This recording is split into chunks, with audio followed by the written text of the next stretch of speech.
मंडळी स्टार प्रवाहाच्या ठरलं तर मग या मालिकेत एकावर एक मोठमोठे ट्विस्ट येताना दिसत आहेत. खऱ्या तन्वीची ओळख समोर आल्याने सध्या सुभेदार आणि किल्लेदार दोन्ही कुटुंबियांमध्ये आनंदाचं वातावरण पाहायला मिळतंय. पण या सगळ्यात प्रिया प्रचंड संतापलेली असते. आता काही करून सायलीचा काटा काढायचा याचा विचार ती करत असते. यासाठीच प्रिया सचिनची मदत घ्यायचं ठरवते. काही करून तिला मला भेटायला पाठव असा निरोप ती सचिनला देते. अशातच आता मालिकेत एक मोठा ट्विस्ट आला आहे. एका लोकप्रिय अभिनेत्रीची मालिकेत एंट्री झाली आहे.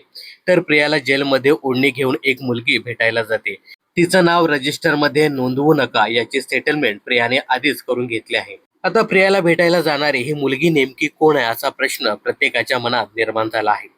ही प्लास्टिक सर्जरी करून नव्या रूपात साक्षी शिकरे तर नाही असा प्रश्न नेटकऱ्याने उपस्थित केला आहे. लवकरच आता याचा उलगडा होणार आहे. दरम्यान या मुलीची भूमिका अभिनेत्री संचिता कुलकर्णी साकारताना दिसणार आहे. संचिता कुलकर्णीने आजवर बऱ्याचशा मालिकांमध्ये काम केलंय, जसं की राणी मी होणार, सुंदर आमचे घर, जाऊबाई जोरात अशा मालिकांमध्ये ती झळकली आहे. आता संचिता साकारत असलेल्या पात्राचं खरं नाव काय, तिची ओळख काय हे येत्या भागामध्ये आपल्याला पाहायला मिळणार आहे. यासोबतच सायलीचा बदललेला लुक देखील आपल्याला या नव्या भागामध्ये पाहायला मिळणार आहे. तर ठरलं तर मग या मालिकेत नव्या पात्राची एंट्री होऊन एक मोठा ट्विस्ट येणार आहे. याबद्दल तुम्हाला काय सांगायचं हे कमेंट्स करून नक्की सांगा. मनोरंजन क्षेत्रातील अशाच फिल्मी अपडेट जाणून घेण्यासाठी चॅनलला सबस्क्राईब करा.